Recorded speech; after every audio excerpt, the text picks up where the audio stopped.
अभी कहानी मेरी बाकी है जो पलटकर दुनिया को सुनानी है। मैं भी खत्म नहीं हुआ, अभी पिक्चर बाकी है।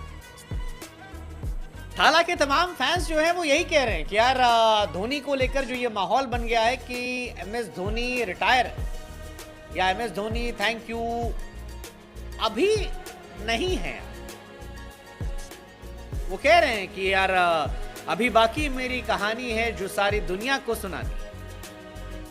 मुझे पहचानो, देखो मैं हूं कौन, आ रहा हूं पलट के, मैं हूं क्रिकेट का डॉन एमएस धोनी। ये कह रहे हैं और ये सिर्फ फैंस नहीं कह रहे हैं, ये क्रिकेटर्स भी कह रहे हैं।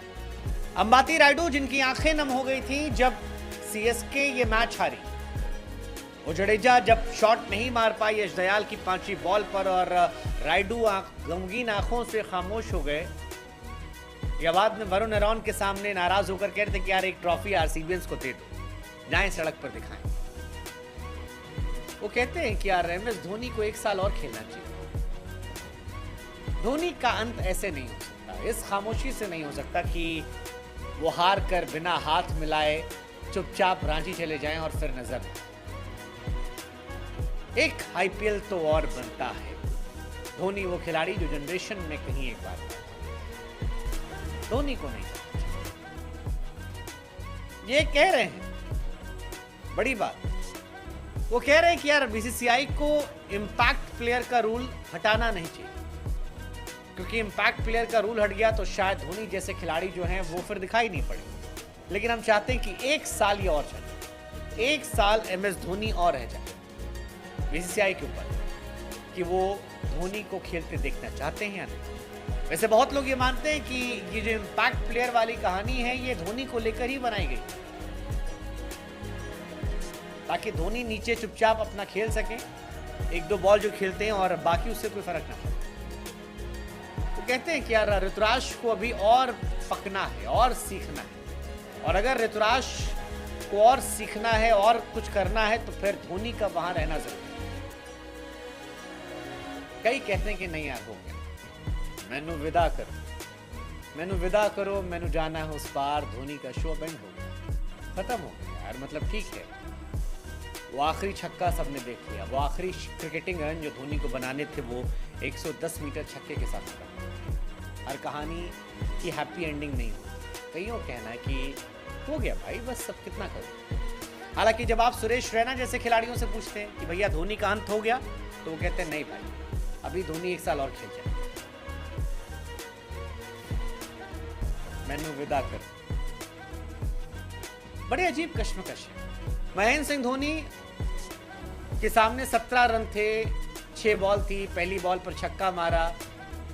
वो किस्मत जो धोनी के हाथों में होती थी वो किस्मत चली गई आरसीबी के फेवर में, क्योंकि बॉल बदल गई, नई बॉल आई, वो बॉल सही जगह टप्पा खाई, धोनी का कैच उठा, पकड़ा गया, अगली बॉल डॉट गई, धोनी ने गाली दी, दांत पीसा, मैदान पर गए, आंखें गमगीन हो गई। मैदान पर जब आए हाथ मिलाने के लिए, आरसीबीएन जश्न मना रहे थे, उस जश्न के बीच में चुपचाप मैदान छोड़कर वो चले गए। कोई उन्हें एरोगेंट कह रहा है, कोई बदतमीज कह रहा है, कोई कह रहा है कि दिल टूटा इंसान वहां पर सबके सामने रोना नहीं चाहता था, इस वजह से चला गया। बड़ी कहानी चल। कईयों का मानना है कि धोनी का अंत यही था, अब धोनी क्रिकेट के पिच पर नजर नहीं आएंगे, कई साल तक गायब हो गए। धोनी रांची में हैं, अब वो शायद आईपीएल के फाइनल में भी ना आए, हो गया उनका किस्सा। बड़ी सारी कहानी, बट फिर सवाल यही है कि क्या ये धोनी का अंत था, और क्या धोनी का अंत ऐसे ही लिखा जाए? क्योंकि इंटरनेशनल क्रिकेट में भी न्यूजीलैंड के सामने मैच में धोनी अपने आखिरी मैच में फिनिश नहीं कर पाए थे, जबकि वो आखिरी मैच में थे, खड़े थे, ठीक ठाक गेंद बची थी, धोनी मार सकते थे, लेकिन धोनी खत्म नहीं कर पाए। और यही कहानी यहाँ भी, 129 पर 6 था, 15 ओवर बाकी थे, सीएसके को 72 रन चाहिए था जब धोनी आए थे, लेकिन मुहाने पर लाकर धोनी जब गए तब 5 पर 11 चाहिए था और धोनी नहीं फिनिश कर पाए। उफ, क्या कहानी मेरी बाकी है जो दुनिया को सुनानी है? क्या पलट कर आएगा वो जिसे कहते हैं क्रिकेट में डॉन? एमएस धोनी फिनिश्ड या आगे लिख दे नॉट फिनिश्ड। फैसला मैं आप पर छोड़ देता हूं। क्या 1 साल आप और देखना चाहते हैं या आपको लगता है कि जी हो गया? हर अच्छी चीज का एक अंत होता है, सूरज भी निकलता है तो उससे अस्त होना पड़ता है। क्रिकेट में या दुनिया में जो आता है उसे जाना पड़ता है। धोनी चैप्टर डी एंड और चिटिंग।